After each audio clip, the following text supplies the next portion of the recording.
কলকাতার new market এলাকার হোটেলে ভয়াবহ অগ্নিকাণ্ডের পর সামনে আসছে একের পর এক অব্যবস্থাপনার তথ্য। অভিযোগ, আবাসিক ভবনে গাদাগাদি করে একাধিক হোটেল গড়ে উঠেছিল। ছিল সরু সিঁড়ি, অপর্যাপ্ত বাতাস চলাচল এবং অগ্নি নিরাপত্তার ঘাটতি।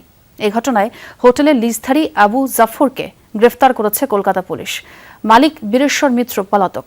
ফায়ার সার্ভিসের কেন্দ্রীয় দফতরের খুব কাছে দুর্ঘটনাস্থল হওয়া সত্ত্বেও কিভাবে এত ক্ষয়ক্ষতি তা নিয়ে উঠেছে প্রশ্ন। এদিকে ময়নাতদন্তের পর নিহত বাংলাদেশিদের মরদেহ সন্ধ্যায় দেশে পাঠানো হতে পারে। কলকাতায় হোটেলে ভয়াবহ অগ্নিকাণ্ডের ঘটনায় চলছে পুলিশের অভিযান। হোটেল শিখাইনের মালিকের খোঁজে অভিযানের সময় গ্রেফতার করা হয় আবু জাফর নামের একজনকে। পুলিশের অভিযোগ, হোটেলটি লিজ নেওয়া হয়েছিল তার নামেই। আটক করা হয়েছে আরও দুজনকে, যাদের পরিচয় প্রকাশ করা হয়নি। অগ্নিকাণ্ডের ঘটনায় তদন্তে নেমেছে কলকাতা পুলিশের বিশেষ দল সিট। কর্তৃপক্ষ বলছে, মির্জা গালিব স্ট্রিটের 5তলা ভবনটিতে চলছিল একাধিক হোটেল এবং অতিথি নিবাস। অভিযোগ, ভবনের ভেতরে ছোট ছোট ঘর তৈরি করে গাদাগাদি করে অতিথিদের রাখা হতো, যেখানে শিখাইনের জন্য ব্যবহার করা হচ্ছিল 1100 বর্গফুটের মতো জায়গা। অভিযোগ রয়েছে, এই জায়গার মধ্যেই তৈরি করা হয়েছিল 5টি খুপড়ি ঘর।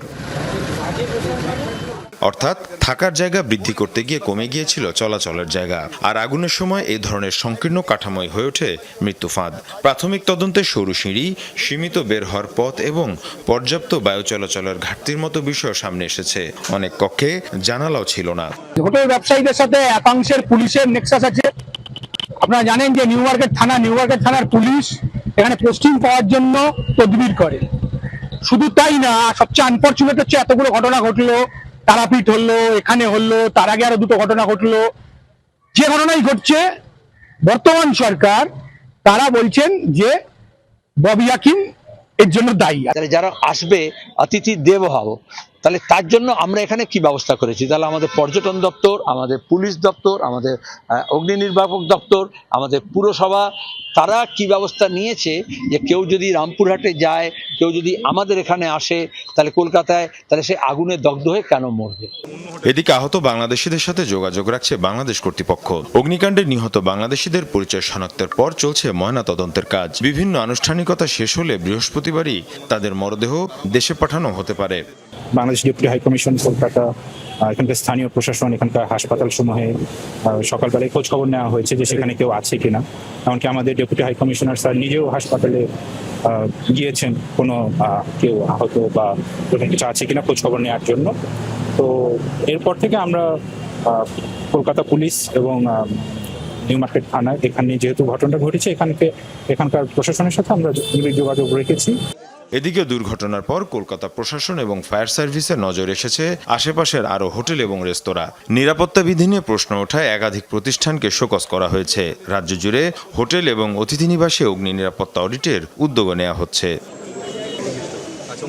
মীর মুশফিকা হাসান, যমুনা নিউজ। আমরা সরাসরি পশ্চিমবঙ্গে যুক্ত হতে চাই, সেখানে সহকর্মী সুকান্ত চট্টোপাধ্যায় রয়েছেন। সুকান্ত, পর্যটক হিসেবে নিহত বাংলাদেশিদের পরিবারগুলো পশ্চিমবঙ্গ সরকারের তরফ থেকে কি কোনো সহায়তা পাবেন কিনা, এবং আরেকটি বিষয় পরিষ্কার করবেন মরদেহগুলো ফেরত পাঠানোর প্রক্রিয়া সম্পর্কে। দেখুন, গতকাল যে 9 জনের মৃত্যু হয়েছে, মর্মান্তিক মৃত্যু, তাতে হচ্ছে 7 জন বাংলাদেশি নাগরিক রয়েছেন এবং বাকি 2 জন ভারতীয় নাগরিক রয়েছেন। এতদিন পর্যন্ত যে সমস্ত দুর্ঘটনা ঘটেছে তাতে দেখা গেছে যে দুর্ঘটনায় ক্ষতিগ্রস্ত অর্থাৎ নিহত বা আহতদের আর্থিক অনুদান করা হয়েছে কেন্দ্র এবং রাজ্য সরকারের তরফ থেকে। এই ক্ষেত্রে যেহেতু বিদেশি পর্যটক রয়েছেন, সেক্ষেত্রে কি নিয়ম রাজ্য সরকার দেবেন, অর্থাৎ তাদের আর্থিক অনুদান দেবেন কিনা, সেটা নিয়ে কিন্তু এখনো কোনো সিদ্ধান্ত বা আলোচনা হয়নি। যদিও যে কোনো হোটেলে থাকতে গেলে, অর্থাৎ যেমন বাসে ট্রামে চাপতে গেলে যে টিকিট ক্রয় করা হয় তার একটা বীমা হয়। এই হোটেলে সেই বীমা পরিষেবা ছিল কিনা, অর্থাৎ যারা আবাসিক তাদের যে রুম ভাড়ার সঙ্গে একটা বীমা চার্জ নেওয়া হয় সেটা ছিল কিনা, সেটা কিন্তু খতিয়ে দেখছে এবং সেটা কি পর্যায়ে রয়েছে সেটা এখনো পর্যন্ত অজানা। যদিও এই হোটেলে, অর্থাৎ এই যে বিল্ডিং, তার আমার পিছনে এই বিল্ডিং এর যে মালিক, তার ছেলেকে কিন্তু গ্রেফতার করেছে পুলিশ। এর সঙ্গে আরো 2 জন লিয়াজ অফিসার, অর্থাৎ যারা এই লিজ নিয়ে এই হোটেলকে বা এই বিল্ডিংটির ব্যবসা করতেন, তাদেরকে কিন্তু কলকাতা পুলিশ গ্রেফতার করেছে। এখন বাকি রইল যে আপনি জিজ্ঞেস করলেন যে মরদেহগুলো কিভাবে পাঠানো হবে বাংলাদেশে। সেক্ষেত্রে দাঁড়িয়ে গতকাল ময়নাতদন্ত হতে হতে 6:30 বেজে যাওয়ায় এই ময়নাতদন্তের কাজ বন্ধ ছিল। সূর্যাস্তের পর এখানে ময়নাতদন্ত হয় না নিয়ম অনুযায়ী। এরপর পুলিশ মর্গে আজকে দুপুর ঠিক 2টোর থেকে কিন্তু আবার ময়নাতদন্ত শুরু হবে। বাকি যে 3 জনের ময়নাতদন্ত বাকি ছিল, অর্থাৎ 2 জনের যে পরিচয় সেটা জানা যায় অনেক রাতে, সেই কারণে সুরতহাল না হলে তাহলে এই ময়নাতদন্ত হয় না।